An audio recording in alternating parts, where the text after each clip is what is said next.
សួស្តីបងប្អូនទាំងអស់គ្នាហើយខ្ញុំសង្ឃឹមថា Telegram Channel មួយនេះនឹងអាចផ្ដល់ជាប្រយោជន៍សម្រាប់បងប្អូនទាំងអស់គ្នាដែលបានតាមដានហើយខ្ញុំទម្លាក់ការវិភាគរបស់ខ្ញុំទាំងព័ត៌មានព្រឹត្តិការណ៍ពិភពលោកដែលតាក់ទងទៅនឹងទីផ្សារនិងការផ្ដល់នៅ signal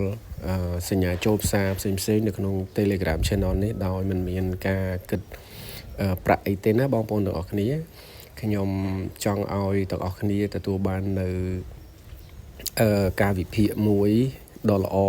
ជាតម្រុយសម្រាប់បងប្អូនយកទៅអនុវត្តហើយបើសិនមកបងប្អូនគិតថា Telegram Channel នេះមានប្រយោជន៍បងប្អូនអាចជួយចែករំលែកជាមួយនឹងមិត្តភ័ក្តិរបស់យើងឲ្យគាត់ចូលរួមក្នុងនឹងផងដែរយើងនឹងទទួលបានអត្ថប្រយោជន៍ដូចដែលបាននិយាយណាការវិភាគនិងការតាមដានព្រឹត្តិការណ៍ព័ត៌មាន signal ចូលផ្សារផ្សេងៗដែលជាការ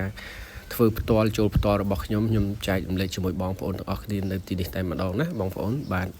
អញ្ចឹងបើសិនមកបងប្អូនគាំទ្រអាចជួយឲ្យគ្នាយើងចូលទៅក្នុង channel នឹងឲ្យច្រើនទាំងអស់គ្នាផងដែរណាខ្ញុំអត់មានគិតលុយគិតអីទេបាទហើយនេះគឺជាលទ្ធផលក្នុងសប្តាហ៍នេះដែលចេញអំពីការវិភាគនិងការទម្លាក់ signal នៅក្នុង Telegram Channel នេះផ្ទាល់តែម្ដងបាទហ្នឹងហើយអញ្ចឹងអរគុណច្រើនបងប្អូនទាំងអស់គ្នាសុខសប្បាយទាំងអស់គ្នាបាទ